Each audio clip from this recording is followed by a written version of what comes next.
लघु आणि मध्यम उद्योजकाचा एक कॉमन प्रॉब्लेम आम्ही पाहिलेला आहे.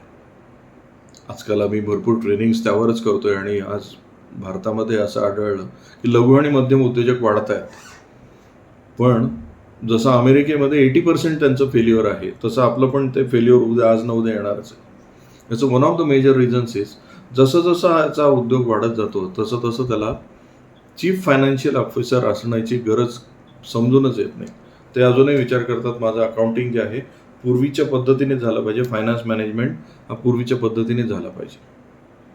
मित्रांनो, एक लक्षात घ्या, तुमचा टर्नओव्हर जसा जसा 5 कोटी, 10 कोटी, 15 कोटी, 20 कोटीपर्यंत वाढत जाईल आणि त्याच्या पलीकडे जायला लागेल आणि तुम्ही जर ट्रॅडिशनल पद्धतीने त्याला डील करायचा प्रयत्न कराल, म्हणजे बाहेर एक्सटर्नल सीए आहे आणि तुमचा इंटरनल अकाउंटंट आहे, याच्याद्वारे तुम्ही जर तुमचं फायनान्स मॅनेज करायचा प्रयत्न कराल तर तुम्ही एका ठराविक लिमिटच्या पुढे जाण्याकरता स्ट्रगल कराल.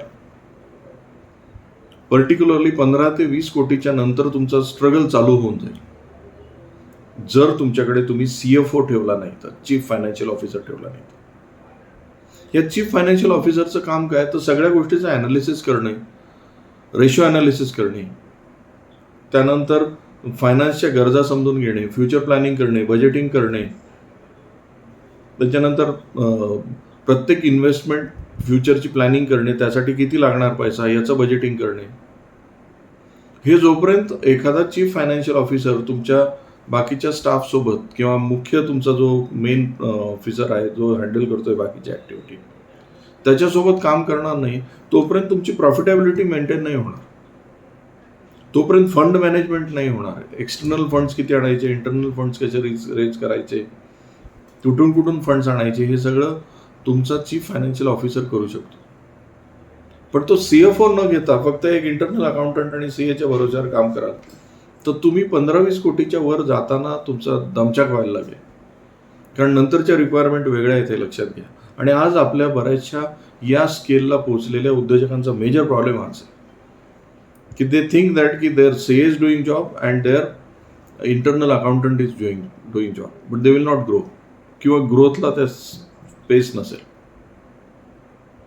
त्यामुळे तुम्ही CFOचे रोल समजून घ्या. जर तुम्ही त्या 20 कोटीच्या रेंजमध्ये असाल आणि तिथे पोहोचलेले असाल किंवा त्याच्या पलीकडे जवळपास असाल, त्याची रिस्पॉन्सिबिलिटी समजून घ्या आणि तुमच्याकडे एक तो फुल टायमर का आवश्यक आहे हे लक्षात घ्या. तरच तुमचं ऑर्गनायझेशन 20 कोटीपासून त्या 100 कोटीच्या रेंजमध्ये स्मूथली जाईल. अन्यथा तुमची तिथे दमछाक होणार आहे, मिस्टेक्स होतील, खाली येईल. मित्रांनो, अशा बरेचसे सजेशन्स मी या व्हिडिओजद्वारे देत राहू. लाईफ ॲटलिस्टची कमिटमेंटच ही आहे की लघु आणि मध्यम उद्योजक जो आहे तो अधिकाधिक यशस्वी व्हावा. वेकअप स्केलअप किंवा 9 फंडामेंटल्स ऑफ बिझनेसमधून आमचा हाच सतत प्रयास आहे की you should grow, your business should grow, you should prosper, your family should prosper. Thank you.